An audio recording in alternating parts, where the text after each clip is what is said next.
ইমান কষ্ট কৰিও লাভ নাই। ধানতকৈ ঘাঁহ বেছি হ'ল। এতিয়া মই কি কৰোঁ? নমস্কাৰ বন্ধুসকল, আশা কৰোঁ সকলোৱে ভালে আছে। বৰ্তমান আমাৰ সকলোৰে পথাৰত শালি ধান ৰোৱাৰ কাম প্ৰায় শেষ হৈ আহিছে। যদিও বা শেষ হোৱা নাই, শেষ হোৱাৰ পথত আহি পাইছে। কিন্তু ধান ৰোৱাৰ কিছুদিন পিছৰে পৰা আমাৰ সকলো কৃষকৰে এটা ডাঙৰ মূৰৰ কামৰণি আৰম্ভ হয়। সেইটো হৈছে এই ঘাঁহবোৰ। চাওকচোন, ধান গছতকৈ ঘাঁহবোৰ কেনেকৈ ডাঙৰ হৈ গৈছে। আমি ইমান কষ্ট কৰি ধানক সাৰ দিছোঁ, কিন্তু সেই সাৰ ধান গছে খোৱাৰ সলনি ঘাঁহে বেছি খাইছে, যাৰ কাৰণে ধানৰ গছবোৰ ৰঙা পৰি গৈছে।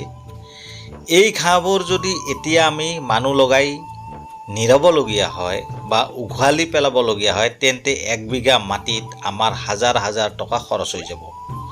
গতিকে আজি মই আপোনালোকক এনে এটা উপায় ক'ম, যিয়ে ধানৰ একো ক্ষতি নকৰাকৈ সকলো ঘাঁহ চাফা কৰি দিব। কিন্তু ৰ'ব, ঔষধটোৰ নাম কোৱাৰ আগতে এটা অতি সাৱধান বাণী আপোনালোকক দি থওঁ। বজাৰত বিভিন্ন খেতিৰ বাবে বেলেগ বেলেগ ঘাঁহনাশক ঔষধ পোৱা যায়। ধানৰ বাবে বেলেগ ঘাঁহনাশক ঔষধ পাব, মৰাপাটৰ বাবে বেলেগ পাব, মাকৈৰ বাবে বেলেগ পাব, আনকি ঘৰৰ চুকৰ ঘাঁহ মাৰা যি ঔষধ, সেইটোও সম্পূৰ্ণ সুকীয়া। আপুনি যদি ভুলবশতঃ মৰাপাটৰ ঘাঁহনাশক আনি ধান খেতিত স্প্ৰে কৰি দিয়ে, তেন্তে কিন্তু আপোনাৰ গোটেই ধানৰ খেতিডৰা নিমিষতে সৰ্বনাশ হৈ যাব। গতিকে ঔষধ আনোতে সদায় সাৱধান। কৃষি বিশেষজ্ঞৰ পৰামৰ্শ মতে নতুবা দোকানীৰ পৰামৰ্শ মতেহে আপোনালোকে এই ধানৰ ঘাঁহনাশকবোৰ আপোনালোকে ক্ৰয় কৰিব। যদি আপোনালোকে নজনাকৈ এনে ঘাঁহ মাৰা ঔষধ বিচাৰে, তেতিয়াহ'লে যদি বেলেগ ঘাঁহ মাৰা দিবলগীয়া হয়, তেতিয়াহ'লে আপোনালোকৰ এই ধান খেতি জ্বলি যাব। গতিকে সেইটো আপোনালোকে সদায় সাৱধান হ'ব। এতিয়া আহোঁ আচল সমাধানটোলৈ।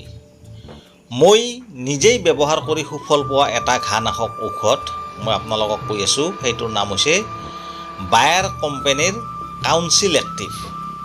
আৰু এই কাউন্সিল এক্টিভত দুটা মূল উপাদান থাকে।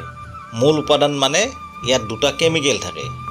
সেই কেমিকেল দুটাৰ নাম হৈছে ট্ৰিয়াফামন 20% প্লাছ ইথক্সিছালফিউৰন 10% WG। এই দুটা উপাদান থাকে এই কাউন্সিল এক্টিভত। এটা কথা মন কৰিব, এই একেই উপাদান থকা ঘাঁহনাশক ঔষধ অৰ্থাৎ ট্ৰিয়াফামন 20% প্লাছ ইথক্সিছালফিউৰন 10% WG, এই দুটা কেমিকেল থকা ঔষধ, দুটা উপাদান থকা ঔষধ আপোনালোকে বজাৰত বিভিন্ন কোম্পানীৰ বিভিন্ন নামেৰে আপোনালোকে পাব। কিন্তু বায়াৰ কোম্পানীয়ে ইয়াৰ নাম দিছে কাউন্সিল এক্টিভ। ইয়াৰ আটাইতকৈ ভাল লগা কথাটো হ'ল ই ঘাঁহবোৰ সম্পূৰ্ণ মাৰি পেলায়, কিন্তু ধান গছৰ একো ক্ষতি নকৰে, আনকি ধান গছ ৰঙাও নপৰে।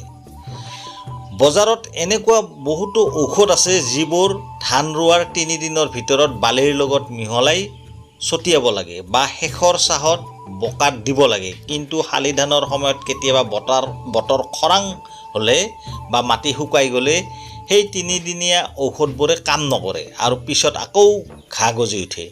সেইবাবে মোৰ সকলো কৃষক বন্ধুলৈ এটা ডাঙৰ উপদেশ, আপোনালোকে পথাৰত ঘাঁহবোৰ গজি উঠাৰ পিছতহে এই কাউন্সিল এক্টিভ স্প্ৰে কৰিব পাৰে। বা এই কাউন্সিল এক্টিভত যি দুটা উপাদান আছে, ট্ৰিয়াফামন 20% প্লাছ ইথক্সিছালফিউৰন 10%, এই দুটা কেমিকেলযুক্ত ঔষধ বিভিন্ন কোম্পানীৰ বিভিন্ন নামেৰে বজাৰত পাব। এই দুটা উপাদান থকা ঔষধ যদি আপোনালোকে স্প্ৰে কৰি দিয়ে, তেতিয়াহ'লে আপোনালোকৰ গোটেই ঘাঁহবিলাক মৰি শেষ হৈ যাব।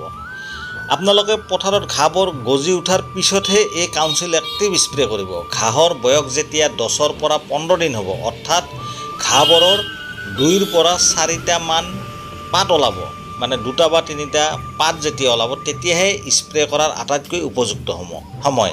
তেতিয়া বতাৰ খৰং হ'লেও পিছলৈ আৰু ঘাঁহ গজাৰ কোনো সম্ভাৱনা নাথাকে। ইয়াৰ কি পৰিমাণ দিব?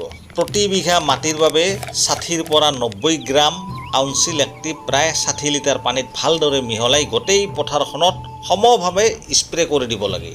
এই ঔষধটো দিয়াৰ কিছুদিনৰ পিছত আপুনি দেখিব পথাৰৰ ঘাঁহবোৰ মৰি গৈছে আৰু সাৰখিনি পাই ধান গছবোৰ আচৰিত ধৰণে লহপহকৈ সেউজীয়া হৈ বাঢ়ি উঠিছে। আশা কৰোঁ মোৰ এই অভিজ্ঞতাই আমাৰ কৃষক ভাইসকলক অলপ হ'লেও সহায় কৰিব।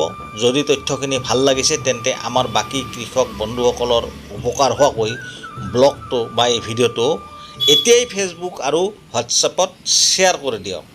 খেতি বাতিৰ এনেকুৱা আচল খবৰবোৰ পাই থাকিবলৈ পেজটো ফ'ল' কৰিবলৈ নাপাহৰিব।